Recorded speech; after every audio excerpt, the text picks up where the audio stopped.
Welcome back. It's now time for Forum Daily's Market Update with Catherine Murray, host of the Buck Stops here. Take it away, Catherine. Thanks, Nima. Hello, everyone, and welcome to your weekly market recap. I'm Catherine Murray. Well, we are seeing markets trend higher across the board today, up by about 1 to 2%. Investors, though, are continuing to digest comments from various U.S. Fed Reserve presidents and what that might mean for rate hikes.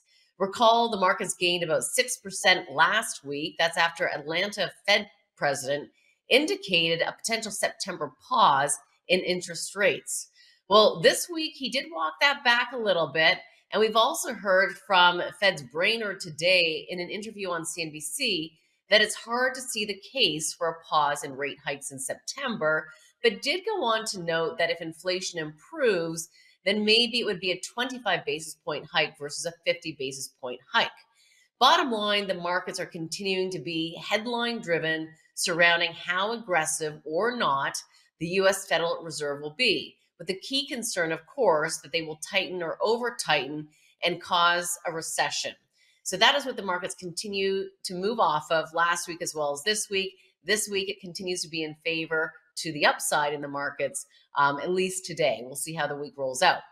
Interestingly, of course, we've discussed on my interviews on the Buck Stops here on the News Forum Sunday mornings. You can catch it there. The idea that the economy, in fact, is slowing down enough, and that actually might enable the U.S. Federal Reserve to pause in their rate hikes. Today, we actually got an economic data point indicating slower growth, with the ADP payrolls coming in substantially below expectations.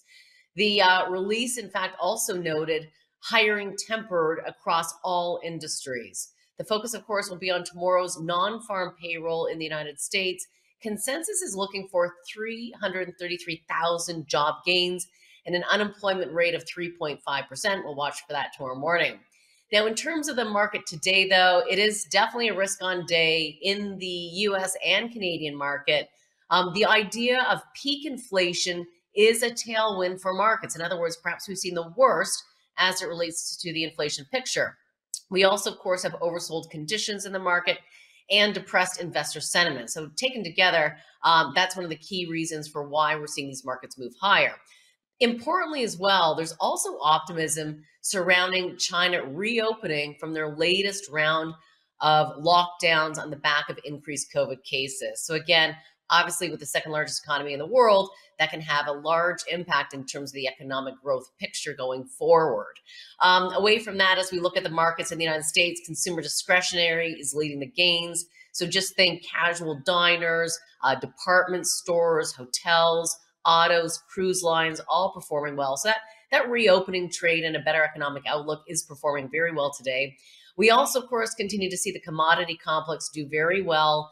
We've got steel, aluminum, copper, precious metals and miners, agriculture, and specialty chemicals all performing well. The price of crude, interestingly, is higher despite OPEC Plus announcing higher summer output targets. Perhaps that's because in the past they haven't been able to achieve those targets because they don't have the supply. In terms of stock stories to note, pet food and products company Chewy reported first quarter earnings and revenue beat, setting that stock up by 20% today. Be aware that Microsoft did cut their guidance on FX headwinds.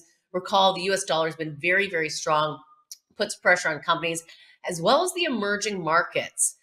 Meanwhile, as we look at the TSX, it's up by close to 2% in midday trading. All sectors higher. Canadian dollar is higher versus the US dollar. Of course, the big news in Canada this week was the Bank of Canada yesterday raising rates by 50 basis points, taking the benchmark rate to 1.5%. The tone was hawkish with the BOC, saying that they are prepared to act more forcefully to bring down inflation.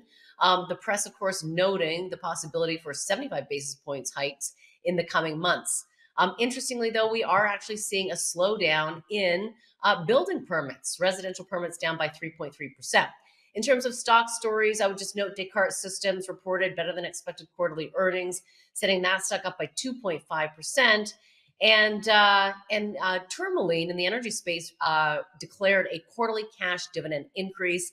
Lastly, Nima, I'll leave it on the other stock news of the week, which is Elon Musk, of course, the founder of Tesla, mandating all employees to get back to work or resign. Nima, I'll leave it there. Back to you. Thanks for that, Catherine. For more news and analysis on the markets, be sure to tune in to Catherine Murray on the Buck Stops here. All right, stay tuned. Up next, we have more news from around the world, only on Forum Daily, as Russian forces tighten their grip in Ukraine and the country of Turkey decides to change its name. Stay tuned. We'll be right back.